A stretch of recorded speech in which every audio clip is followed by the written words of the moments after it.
a philosophy of resistance. In the 20th century, existentialists viewed the ability to take responsibility for our lives as an opportunity. But in the 21st century, this opportunity has been degraded and corrupted. Numerous emotional control devices have emerged, which ultimately nullify our capacity to think and act, shaping what González Serrano calls an emotional government. This emotional government is composed of elements such as positive thinking, emotionless coaching, resilience, the most banal self-help, and neo-Stoicism that pushes us to endure. Messages like, if you want it, you can achieve it, flood bookstores and media, leading a disoriented citizenry to believe that the remedies for our problems lie in individual solutions. Take care of yourself and everything will be fine. We face what Mark Fisher called the privatization of stress. If something goes wrong, it's because you didn't meet expectations, because everything depends on you. This is an emotional indoctrination designed to maintain the status quo. Social inequalities, injustices, and psychological distress are buried under a neo-Stoic discourse of self-care. This behavior avoids the promotion of political struggle and omits the pursuit of social justice without reflection or civic engagement. We live in a disciplinary emotional regime dominated by an emotional government. When Socrates called for the practice of introspection and the attempt to discern who we are, he was not referring to a private exercise, because our lives can only be fully lived within the polis. Know thyself is a formula that links our individual self with the context in which it exists. To think individually in order to reflect collectively for a good life, not as self-help currents propose, to endure, tolerate, and adapt in solitude to all suffering. In Athenian society, those who were only concerned with their individual journey, disregarding political matters, were called idiots, and idiocracy was the term for the progressive domestication of society, a phenomenon we experience today under a layer of leisure that develops multiple activities to keep us voluntarily idiotic. Today, precarity, insecurity, and uncertainties are considered virtues, opportunities for growth and resilience. Therefore, it is essential to question, both socially and individually, everything we have to endure to survive. To understand why and what we are enduring, this is what philosophy must devote its efforts to today. If it is truly philosophy, it must be a vigorous philosophy of resistance. Philosophy and action are related concepts. A thought that does not descend into reality to become effective is a sterile thought. The use of language is of substantial importance because when we choose one word over another, we choose the world we want to create. An example is that today we talk very little about sadness. We forget to refer to emotions like apathy, boredom, frustration, or suffering, which are hidden under the dominance of the emotional government that wants us to be resilient and productive.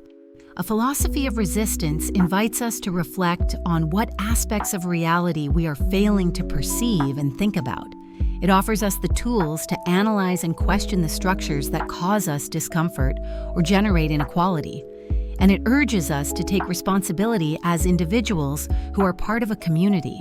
Without a body, there is no spirit, soul, or psyche that can speak. Our spirit counts because it is told from a body. We can only think from a body, but the gradual distancing of bodies from the public sphere, confined to social networks and the digital world, forces us to rethink the role of bodies. The privatism and loneliness to which we have been thrown by digital devices and the disciplinary mechanisms of the emotional government make encounters between bodies increasingly dispensable. They are even considered dangerous. However, the body is a receptacle of emotions, impressions, and sensations. But none of this is limited to the private sphere. The body is by definition intersubjective. It is a boundary, the point where contact with the different is made. For this reason, the body is inscribed in the political realm. It manifests in and from the city. And in this realm, the hegemonic culture formats and educates the body until it is disciplined. Personal growth is promoted through competition.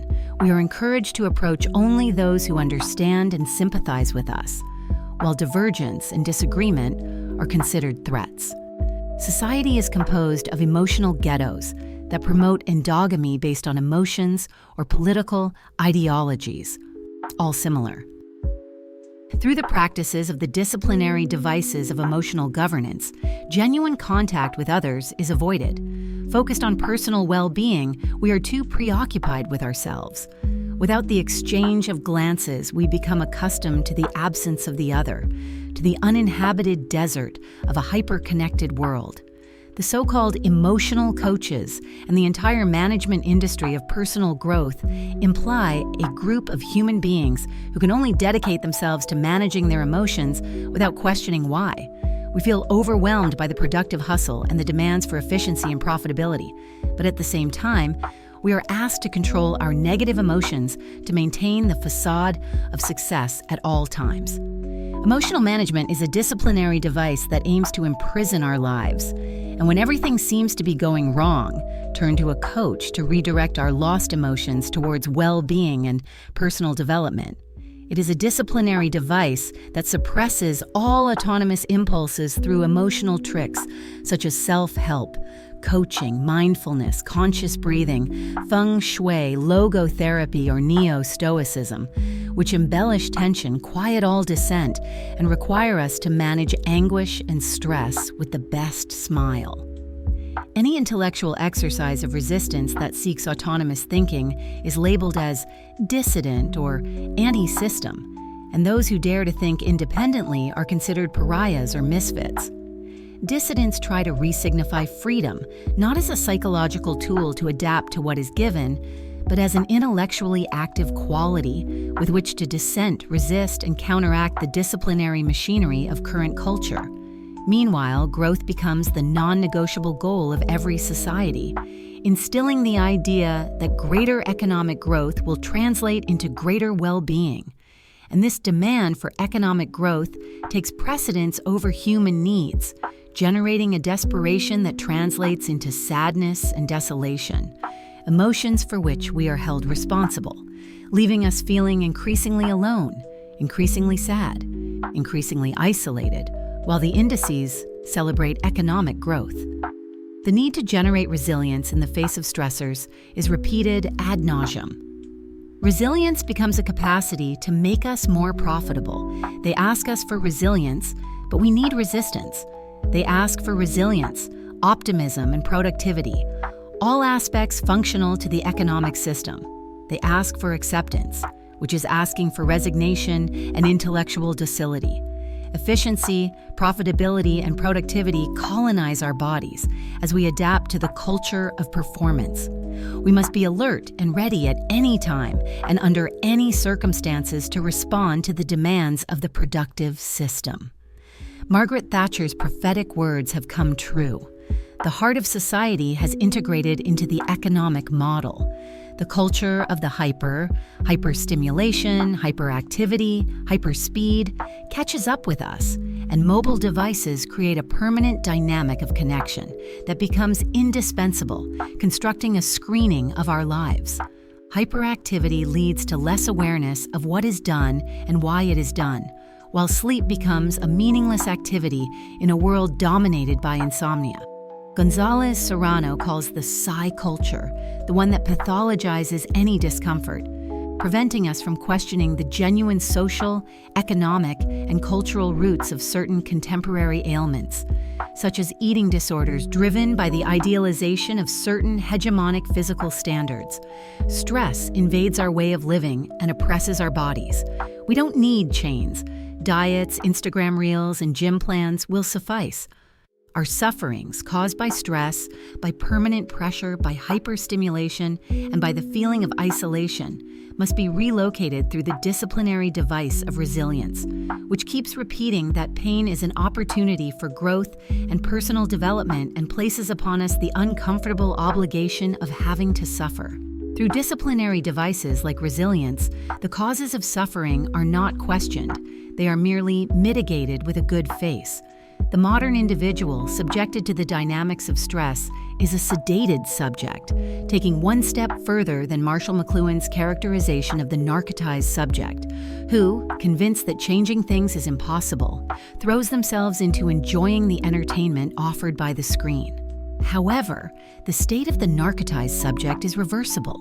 They can awaken, become aware, and avoid falling back into it. But instead, the sedated subject is not involuntarily narcotized. They see themselves as free capital, ready for exploitation in search of maximum profitability, and willingly and supposedly freely assumes their passive role, letting themselves be swept along.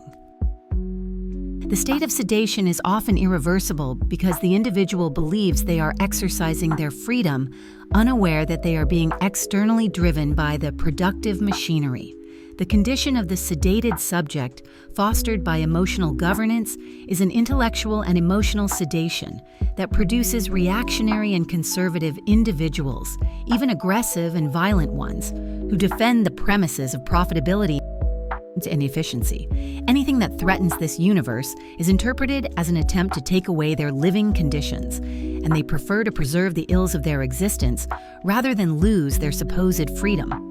The sedated subject only reacts, does not act, and lacks autonomy. Another disciplinary device of the productive system tends to maintain our state of social isolation, doing so by encouraging us to achieve individual fulfillment by seeking techniques for personal growth. Gradually, the religious spectrum has disappeared, and political apathy is increasingly imposed, leaving the ground ready for all kinds of practices that incite us to focus on ourselves. It is the magical thinking of, if you want it, you can achieve it, where we are solely responsible for our misfortunes and sufferings. Collective concerns and problems are shifted to the individual sphere, and any systemic adversity is prescribed a personal remedy. Why do we employ these individual strategies for personal growth, while allowing the systemic causes of the problems to remain unchanged? We have succumbed to the idea that privatism is the best option for solving the problem, or at least making it tolerable. Today, what matters is feeling good with oneself, being at peace and in harmony, even if the world crumbles around us. As long as I feel good, even if the world perishes, the despair in the face of a future dominated by uncertainty pushes the individual to adopt a hedonistic attitude, promoted by the tyranny of happiness, seeking fleeting and destructive forms of enjoyment that fill our empty lives. In the times of industrial capitalism, the wage earner was urged to assimilate the value of work and effort. Today's worker is invited to enjoy and consume as much as possible, and in the process, consume themselves. Workers have become consumers of experiences, of affections, of themselves, subjected to long working hours and enticed so that their desire is always insatiable. Behind the hedonistic imperative, we cover wounds with pleasure, and although we practice different habits, we all replicate the same living model, the empire of sameness, the hell of the identical, as Byung-Chul Han would say. We form an emotional precariat, forced to endure and adapt to any situation, sustained by positive thinking that disguises instability as opportunity. We assume we are not alone because we remain connected most of the time, but these are insubstantial connections. We have accepted that it is normal to establish ephemeral, replaceable, and fast relationships using the typical criteria of the economy. A relationship needs time, frustration, obstacles, and difficulties to reach its fullness. It requires distinction and difference. But online connections are based on the logic of finding what fulfills all our desires and tastes, and identical without the chiaroscuro of life. Love is then subjected to the disciplinary devices of performance, a love that must be transparent, that does not accept any possibility of error. Failure is not accepted in love. We live under the tyranny of the match, which consists of finding the identical and dismissing the different. Aristotle held that movement is the principle of life. Walking, wandering, throwing oneself actively towards the future. When we move from one place to another, we hope to meet the other, to find the different. But the screen only connects us with the identical, and the identical does not allow for dissent. And when there is no option for the different, extreme political, religious, or emotional movements arise that polarize. Without other bodies that listen and express themselves, we are confined to a self-referential sphere. Something is happening to our attention. There is an addiction to screens that, being invisible, is not combated, resulting in compulsive behavior where everything must happen at the pace imposed by the digital world. Unlike other addictions, screen addiction has the peculiarity of lacking a sufficient dose. We live permanently hooked to devices without realizing it. We see reality through them. We no longer imagine or want to imagine a life without screens. This behavior leads to the constant use of devices, assuming a world always at our disposal, resulting in potentially chronic cognitive and emotional exhaustion. Our attention has been hijacked by screens, and this hijacking takes away our most unique trait, deciding what we pay attention to at any given moment. Attention should be understood as a political power because paying attention is a form of commitment. However, the attention economy thrives on a citizenry numbed by screens, preventing us from focusing on matters beyond them. This is why technology is not neutral. This way of being despoliticizes our attention and disables us socially and civically. We are facing a collective problem of anxious, hyper-connected populations that have lost their ability to focus, consisting of individuals transformed into mere consumers. It is urgent to undertake a process of relocating our attention, to remove it from the digital environment. Those who free their attention from the digital captor reclaim their power to decide freely. The problem is not what we do with the screen, but what we fail to do when we are behind it. Turning away from the screen is a subversive act. Those who look up transgress the hegemonic temporal order. Those who turn away from the screen attentively listen to their fellow humans, to the discourse of someone other than themselves, and in doing so, they put up a barrier against the productive system that seeks to keep us in constant rivalry. There is a lack of silence in contemporary society. Noise is an effective method of subjugation. It steals our attention. We have become deaf to constant noise, to the point that in the presence of silence, we feel uneasy or anxious. Silence has become a source of anxiety. The countless sensory stimuli we receive affect our ability to discern between what is important and what is trivial. Aristotle said that what we hear shapes and conditions our way of being in the world. And today, our lives are shaped around perpetual noise. Noise that is not limited to hearing, but also affects sight and touch. Noise hijacks our ability to concentrate and prevents us from living in a time other than the time of immediacy. Reflection may begin in chosen silence, but the continuation of thinking lies in reasoned and shared words. The philosophy of resistance advocates creating a crack within the emotional government, to listen to our desires and know who we are, to return to the essence of dialogue, thinking together to act together. A philosophy that not only seeks to understand, but also to resist dominant narratives, digital totalitarianism, idiocracy, and the grip of emotional governance. Kant answered the question about happiness by saying that human beings are never truly happy, but are always on their way to becoming so. Today, the imposed obsession with the pursuit of happiness has become a disciplinary tool. The individual who considers themselves happy does not complain, does not question. They simply accept and adapt. Or they believe that happiness is always just around the corner, that they deserve it and will achieve it, as we are presented with happiness as a consumer good within reach. But as Aristotle said, happiness is an ongoing activity, a journey, a process, not a destination. Because everything we have here and now evaporates at the boundary between desire and satisfaction. Happiness is not about feeling fulfilled by what we desire, but about having the conditions to build our desires.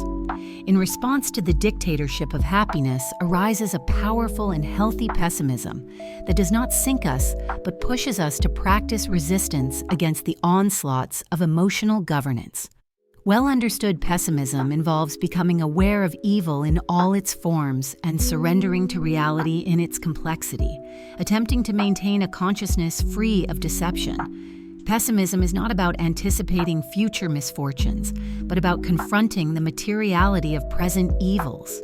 It is a hopeful pessimism that dares to argue with emotional governance, that refuses to resign. The pessimist does not want things to go wrong, but recognizes that, given history, they are unlikely to improve. And for that reason, it is necessary to reach out to others rather than retreat into stupefying and harmful utopias of happiness that only reinforce the status quo. The fear transmitted by the dictatorship of happiness and the disciplinary techniques of emetocracy can only be combated with a passion for knowledge. Knowledge is our true form of resistance. Soren Kierkegaard's phrase, "desire disappoints, but possibility does not," points us towards a re-education of desire, which is nothing more than the re-education of the importance of delay and the values of slowness, related to the time between the emergence of desire and its satisfaction. A brain accustomed to the speed of digital processes is unable to think. Speed robs us of our cognitive patience, which is essential for decision-making, acquiring knowledge, and solving complex problems. Caught up in this condition of speed, time becomes saturated, leaving no room for the beautiful crack of waiting, of anticipation, of possibility. Every delay is seen as threatening. The void overwhelms and frightens us. To exercise intellectual resistance, a temporal rupture is required. This is why it is important to defend the slowness of our vital processes. It's not about questioning the inherent speed of digital processes, but rather remembering that the dynamics of life require different temporalities than those of the digital sphere. We must re-educate our attention through a new temporal literacy of our desires. We need to rebuild our desires by valuing the time it takes to achieve them, avoiding desire born out of lack, and resisting the urge to jump from one stimulus to another without deciding. We must seek to resist in order to be able to decide. This means countering disciplinary dynamics like the fantasization of our lives, submission to digital time, the sedation of individuals, the loneliness of connected crowds, emotional governance, the selling of our attention, the commercialization of our desires, idiocracy, and the dictatorship of happiness. Let us rediscover new existential styles to reclaim our bodies and critically reflect on our actions. This can be achieved through a philosophy of resistance that allows us to understand that it is through action that we can begin to question and break the chains that bind us to the emotional governance of self-help, privatism, and encapsulated, disconnected selves.